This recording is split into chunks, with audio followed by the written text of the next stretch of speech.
La haula wala quwwata illa billahil aliyyil azim. Amma ba'du.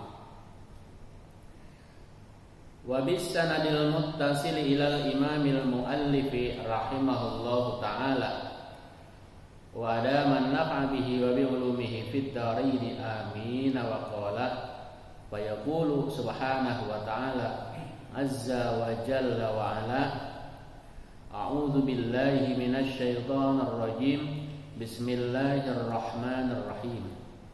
Sekarang ayat ya 4. Wa qala alladziina kafaru in hadza illa ifkun iftarahu wa a'anahu 'alaihi qaumun akharun faqad ja'u zulman wa zura. Wa qala, dan telah berkata. Siapa yang berkata? Alladzina kafaru, mereka orang-orang yang kafir, orang yang ingkar, tidak mau beriman, tidak mau percaya, tidak mau mengakui kenabian dan kerasulan baginda Nabi Muhammad SAW. In hadza, kata mereka tuh, tidak lain Al-Quran ini. Hadza maknanya hadzal Quran ya. In, tidak lain, hadza, kitab Al-Quran ini gitu. Hadzanya artinya ini. Ini maksudnya isyaratnya kepada Quran. Tidak lain Quran atau kitab Al-Quran ini illa, kecuali atau hanyalah gitu ya, ifkun iftarahu. Ifkun asalnya tuh ifkun, tapi karena ketemu dengan huruf mati di depan, huruf fa ya, huruf fa, maka tanwin yang letak atau posisinya di atas huruf kaf itu diganti pakai nun. Makanya biasanya ada nun kecil begitu. Maka dibacanya illa ifkunif gitu ya, untuk menghidupkan huruf di depannya. Illa, kecuali, ifkun, kebohongan. Ini komentar atau komennya orang-orang yang kufur. Jadi Quran itu enggak lain, hanya atau cuma kebohongan. Iftarahu, kalau dipotong itu bacanya iftarahu, yang dibuat-buat oleh Muhammad, begitu kata mereka tuh. Wa a'anahu, dan telah menolong kepada Muhammad, alaihi, untuk membuat Quran, kaumun, sekelompok kaum, akharuna, oleh kelompok yang lain. Komentar mereka begitu, bahwa Quran itu semata-mata buatan Muhammad yang dibantu penyusunannya oleh kelompok lain. Ya komen kan boleh aja. Iya, komentar ya boleh aja.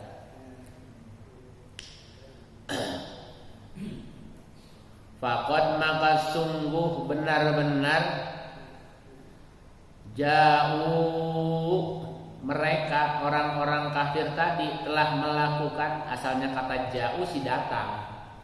Datang maksudnya berbuat, melakukan zulman, suatu kezaliman, nuduh sesuatu dianggap palsu padahal itu asli.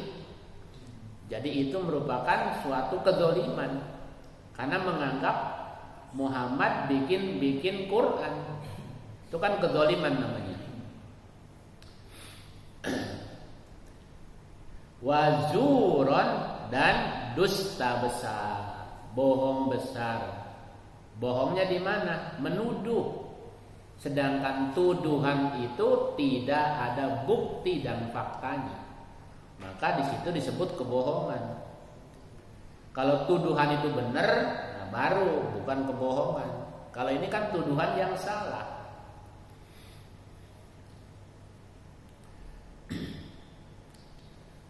Nah ini sudah diawali oleh Allah kemarin yang kita baca tuh, tabarakalladzi nazzalal furqana ala abdihi liyakuna lil alamina nadhira. Itu bantahannya tuh, bantahannya untuk membantah anggapan orang-orang yang diceritakan pada ayat keempat ini. Ayat keempat kan begitu, mereka orang-orang kafir di Mekah menuduh bahwa Quran itu bikin-bikinan Muhammad, begitu kan? Dibantah lebih awal bantahannya.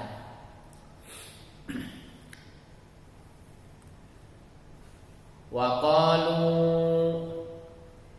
dan ada juga di antara mereka itu yang mengatakan asatirul awwalin. Asatir itu dongeng-dongeng, al-awwalin orang-orang dahulu. Kata mereka, sebagian bilang itu Quran isinya adalah dongeng-dongeng orang zaman dulu. Ya kan nyeritain Nabi Adam, nyeritain Nabi Ibrahim, kan gak dialami, tidak dijumpai. Cerita Nabi Daud, cerita Nabi Hud dan kaumnya, cerita Nabi Soleh dan kaumnya. Nah, karena di dalam Quran itu ada kisah-kisah, sehingga dianggap oleh sebagian penduduk Mekah bahwa Quran itu bukan kitab suci, tapi buku dongeng, begitu. Buku dongeng. Kalau Quran itu misalnya ada ayat yang buat pengobatan misalnya nih, apakah itu kemudian Quran dianggap sebagai buku apa? Resep. Ya hemping gitu ya. Enggak juga, enggak begitu. Kitab suci ya kitab suci. Kalaupun ada kisah itu, artinya bahwa Quran menceritakan tentang itu. Bukan buku resep.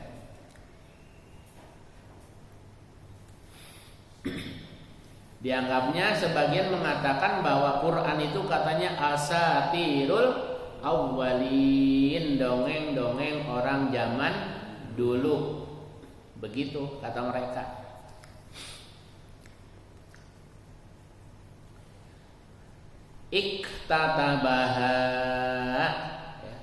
Iktatabaha yang dimintanya untuk dituliskan. Jadi Muhammad itu minta supaya menceritakan orang-orang tuh, cerita-cerita orang-orang zaman dulu, lalu ditulis, diceritakan di situ. Kata mereka gitu ya.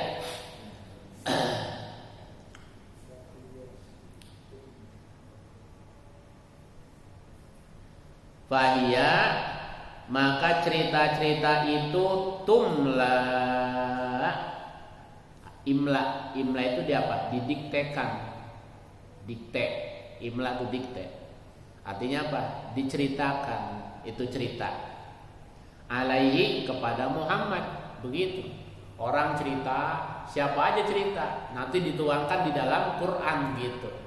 Ini pendapat sebagian orang Mekah waktu itu.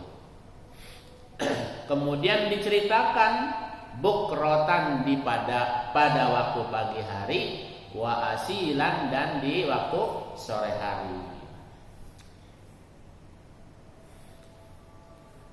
Kan di dalam kitab Wasiatul Mustafa diceritain tuh.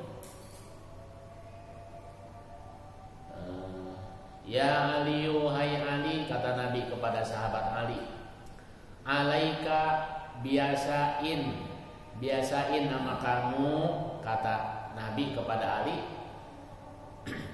alaika wajib biasakan atasmu itu kan surat Yasin, membaca surat Yasin.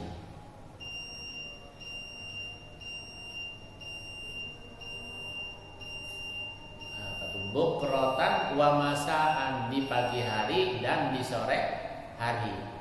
Karena fi amanillahi, maka ada orang itu berada di dalam naungan keamanan pada Allah. Jadi resepnya itu pengen aman, baca Yasin pagi hari dan sore hari. Dibacain sama Nabi kepada sahabat Ali. Nah, dikiranya itu kisah-kisah yang diceritakan pagi dan sore, dongeng. Ya boleh-boleh aja orang ngomong begitu mah. Orang nggak percaya juga silakan aja kan itu ya, di masing-masing. Nah, lalu dijawab oleh Allah Subhanahu wa taala, "Qul," katakan oleh engkau Muhammad, ceritain, kata Allah. Anzalahu, Al-Quran itu telah diturunkan oleh Allah Subhanahu wa ta'ala, ya. Alladzi ya'lamu, di mana Allah itu alladzi dzat, ya'lamu yang maha mengetahui, as-sirra, yang rahasia-rahasia, yang sembunyi-sembunyi atau yang tersembunyi, bis samawati, yang ada di langit, wal ardi, dan yang ada di bumi. Kalau kita pikir, kemarin saya lihat ada orang di kali itu, di mana, daerah Sawangan, lagi nyari cacing sutra, umpan cupang ya,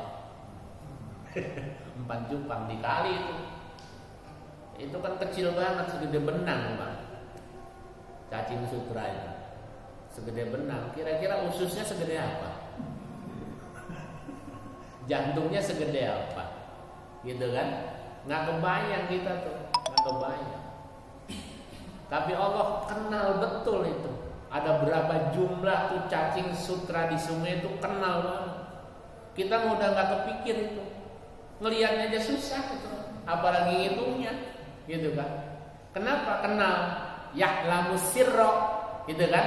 Allah mengenal sekali yang tersembunyi, fis samawati, baik yang ada di langit, wal ardi, dan yang ada di bumi, termasuk yang di sungai maksudnya, gitu kan? Tahu kijing, kijing tahu kan? Atau layak yang mendem di tanah kan? Berapa jumlah itu kan? Bingung kita.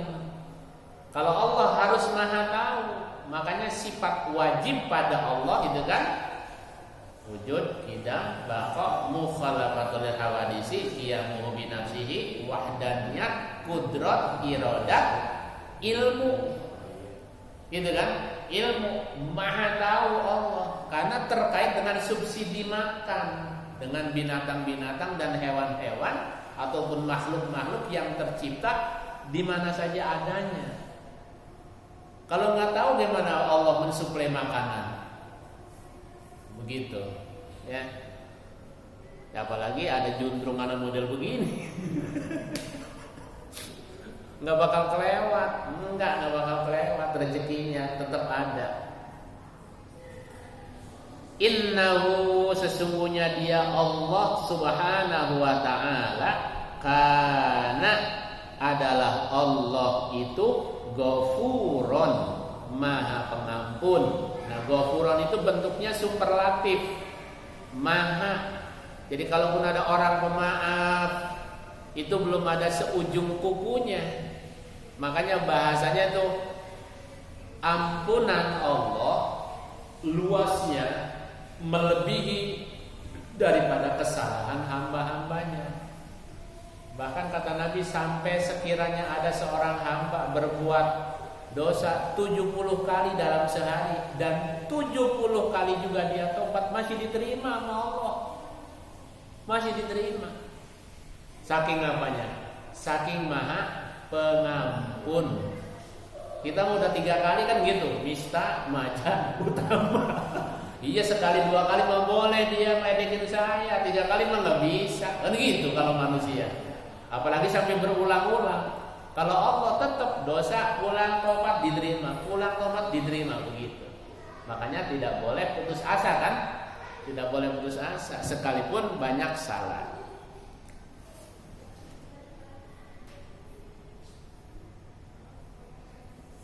Rahiman lagi maha penyayang. Udah diampuni, disayang juga oleh Allah. Wa qalu, dan ada sebagian lagi komentar, ngomong qalu tuh, ya, ngomong. Apa katanya? Malihagar Rasul. Malihagar Rasul. Lah kenapa katanya Rasul kok model begini, bahasa kitanya, ya. Rasul kok kayak begini, Rasul kok semacam begini, ya'kulut ta'ama, ya'kulu dia makan, at-ta'ama makan. Masa Rasul makan?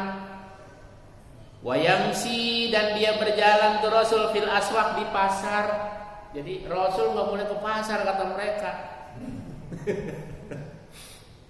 Rasul itu kan kata syairnya apa? Muhammadun basarun wala kal basari. Muhammad itu manusia biasa, tapi beda dengan manusia biasa. Ya ke pasar, dagang ya dagang, makan ya makan, minum ya minum, kan gitu. Sama. Karena dia memang beliau manusia. Masa dicemooh gara-gara ke pasar belanja gitu ya? Lo boleh. Laula unzila ilaihi malakun fayakuna ma'hu nadhira. Laula unzila, sekiranya katanya tidak diturunkan ilaihi kepadanya malakun, seorang malaikat. Katanya diturunkan kepada seorang malaikat.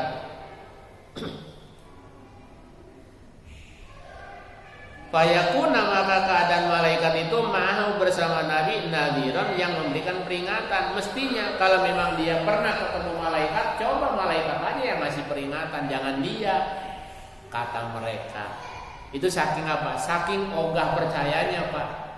Saking ogah percayanya, jadi dicari-cari omongan yang kagak pantas, yang kira-kira kagak masuk akal. Ayul kok, wallahu a'lam bishawab. Sampai situ dulu. Ya. Ini halaman berapa?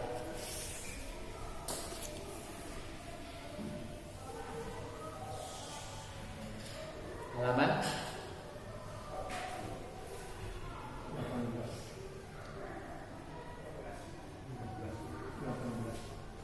18.